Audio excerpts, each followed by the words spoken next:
Hey everybody, it's Amy again. Today's video I'm going to show you how to desensitize your puppy so that it's ready for the groomer when it's time to get them in to see a groomer.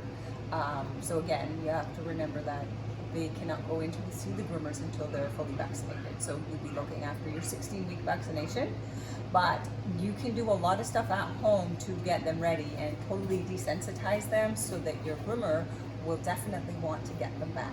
So I'm going to show you a few things here. So this is another one of my little poodles that I'm keeping. So we're going to use her as an example. So I've already trimmed her up and shaved her face. She's a very good girl. She's very cute. So when a dog goes in to see the groomers, depending on what you want. So this would be considered what you see a puppy cut. They keep, a bit of fuzz. They usually trim off their face depending on the breed of your dog. Always used to clean around your eyes, the bum, nails, bath, that type of thing. So a lot of times it's nicer to actually groom and shave off your dogs, because if it's summertime or if you're in an area where it's really hot, it's nicer for them to be cooler. So I'm going to just show you a few things that you can do to get them ready. So my hands are always on them. When I have a puppy, I'm always touching them. I'm always doing something. So poodles, poodle mixes is more my specialty. So I know that inside a poodle's ear, they have a lot of hair that grows. Any poodle cross is going to have hair inside the canal. Not all dogs have this, but I know some of my dogs that have it are my poodles, any poodle mix, schnauzers, shih tzus. So we have to make sure that we're getting them used to somebody being in their ears, okay? So I'm literally going to just poke around in here. You can do this, you don't have to do it every day, but you want to get in there, because really a groomer will use a little tool like this, and what they literally do is go in and pull and pluck out that hair, okay? Which is what you want, okay? So the cleaner the inside of that canal is, the healthier for their ears. If we do not remove the hair that gets down in there and that builds up, that's going to create a lot of heat. The ears are down, and this is how you're going to get into ear infections, okay? So it is very important that you tell your groomer to make sure they're removing that hair. So she doesn't have very much, but she has some, and it will continue to grow. So play with their ears, flip them over, get your fingers in there so that they're used to that already. So she really is not having any problem with me being in here. So I'm just, my fingers are bigger than her ears, so we have to be careful. If you want to do a little bit of cleaning yourself, take a little Q-tip, cotton ball, some baby oil, and you can just, gently go and clean around. You can clean in those little crevices that you see here, but if you're not sure, then do not go down inside that canal, because you can damage their ear. But you can certainly get in here yourself, come here, sweetheart, and clean the parts that you can see here, whether they get dirt, sand, whether they have some wax build up, okay? But that you can do is yourself. Again, so playing with the ears, totally getting them desensitized. Always grab your puppy by the scruff of the neck, okay? Again, this is a very important thing. I always pick up my puppies when they're born, the whole time that I have them. I'm always picking them up, putting my hands around their neck so that they are okay with that. If a dog was ever to get attacked, it's usually from the neck, okay? So if your dog has never been handled by the neck, they're not gonna like it, and they can actually react, because would be then fearful for them, okay? So as you can see, she has no problems with me being here. I can put my hands here. So for me, that's important. So desensitizing your dog around the neck, okay? Picking them up. Because if you go to grab them by the collar someday and pull them off a couch or something, and they're not used to that, or they're afraid of you being around the neck, then you're looking for trouble, because likely they're going to bite you out of fear, okay? So desensitize that neck. Then we'll come down to their feet. I'm gonna ask her to sit. Okay, their toes are going to be trimmed, okay?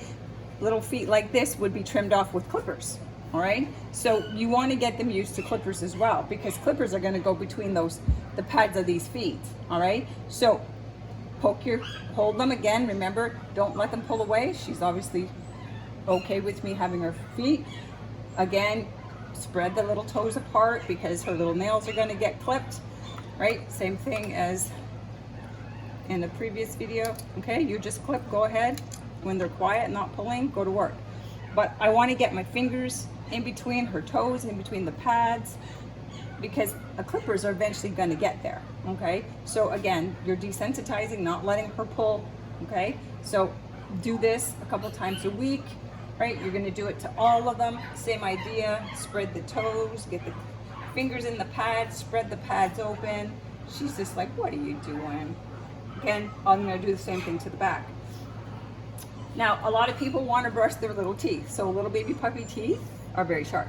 Okay, so if you want to do cleaning their teeth, which is fine, you don't necessarily need to be using product in their mouth at this age. These are baby teeth and they're going to lose those baby teeth. So I wouldn't be putting product in there, but you certainly want to get your fingers in there. Okay, so every day I'd open her mouth, I'd, you know, get her used to the fact that I need to be in here. Okay, and rub the gums, just however she likes it or not, just get in there. It's odd, it's weird. She's like, what are you doing in here? She obviously doesn't care too badly. But if you do this all the time, just get in there, massage the gums, maybe wet your fingers because it's a little dry in there. Just rub the gums, get her used to the fact that you can come in there. And again, this is good if you ever need to give them medication at some point. They're used to you being in there. You know, so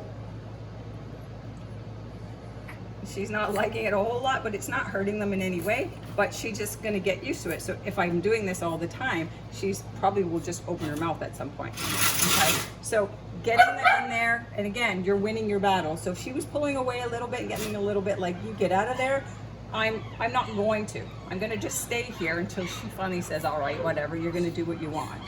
Okay, so get in there. Too cute. Yes, you're so sweet. And play around, okay? But not necessarily to use product at this point when they're got baby teeth. And then the last thing is your clippers. So I'm gonna turn these on and you're gonna hear they make a loud noise. Okay, she's looking at it. It vibrates, so it vibrates a lot in my hand. So I can only imagine when that touches their body, it vibrates. But they need to get used to this. So you may not have dog clippers, but if you have a shaver or something that makes this kind of noise, that actually vibrates, if you're not sure, you can put it beside them. Okay, she's like, whoa, what's going on? Okay, it's not hurting her. Okay, so I'm gonna move this a little quicker and I'm gonna actually put it on her body. She's like, oh, what is that? Good girl, good girl. Okay, she's gonna soon realize, okay, it's not hurting me. I'm just gonna let it go up and down. I'm gonna bring it up. Remember, around that neck area is very, very important. What's a good girl? What is that? And she's dealing with it. And this is all we're asking, okay? If your dog isn't sitting as quietly as this and not really taking it, then I wouldn't push this far too quickly. I just get it on the back, slowly move it up. Maybe the next time get a little closer, but you want to get it up and around your head, okay? So, just desensitize them. So when this puppy goes to get her full groom, mind you, she actually has already had her face done. But any of the dogs, and I can pull another one out to show you the same thing, is she's not going to be afraid, and your groomer is going to love you for getting her ready, okay? So there's a lot of vibration there. Like, I feel it all the way up my arms. I can only imagine what they feel. So again, she's sitting there and she's doing it. If she was not sitting here and falling asleep, I would make sure that I got something accomplished. I wouldn't let her win. I wouldn't let her not allow me to do it. But I'm really pushing the boundaries here because she can take it and she's okay with it. So know and listen to your dog, okay? So that's very important to do, but basically that's the things you can do. Now I talk about slicker brush and pin comb. Slicker brush can be in any format. Slicker brush has the little bristles, okay? Pin comb can be like this. It's this type of teeth that you're looking for. It can be bigger, depending on the size of your dog. Choose the one appropriate for your dog's size. It can have handle, it could just be a flat bar. So these are the two tools that I'd say that you can use in the beginning, okay? Your comb just goes through, and this is what's going to pick up any loose hair or any matted hair like that, and it's just going to pull it out. So what we're doing is we're preventing our pups from getting matted before we can get them to the groomer, okay? So, and same with your slicker brush. These teeth are going to go all the way through, okay? I'm going to just gently put my hand by your mouth, but the thing with the slicker brush is, okay, you can use it anywhere. The problem is these sharp little teeth, if I was to sit here and go in one spot, I could actually end up scratching her skin. So with your slicker brush, just remember you got to keep moving it around, okay? You're just moving it, and it really does fluff up their coat nicely. It's like a new dog. It's like, who are you? Where did you come from? Okay, so again, she's trying to figure out what it is. I'm not really giving her a chance to even think about not liking it, and they end up actually liking it because it feels good. Okay, so that's how you're going to use your slicker brush. You're just going to keep moving it around. Your pin comb goes through, and this is what you want. You want to be able to just get through that coat. If you hit a snag, that's okay. You want to pull it out. You're going to end up with hair. You think, oh my God, my dog's not supposed to shed. That's not shedding. That's you pulling loose hair, which this loose hair would eventually cause and create a very big, uncomfortable mat. And we don't want that either, because that's not very nice for them. So use your pin comb and your slicker brush. Again, you don't need to do this every day, but a couple times a week. And again, he should sit there and let you do it, okay? Again, when I say pick your battles, this is the battle you need to win. So if she was like all over the place, I would just keep bringing her back, sitting her up, and then going back and keep going at it. Okay, she's being really, really good. She's a sweet little girl. She's so sweet. Yeah. So that is how you're going to desensitize your pup, and your groomer will love you. Until next time.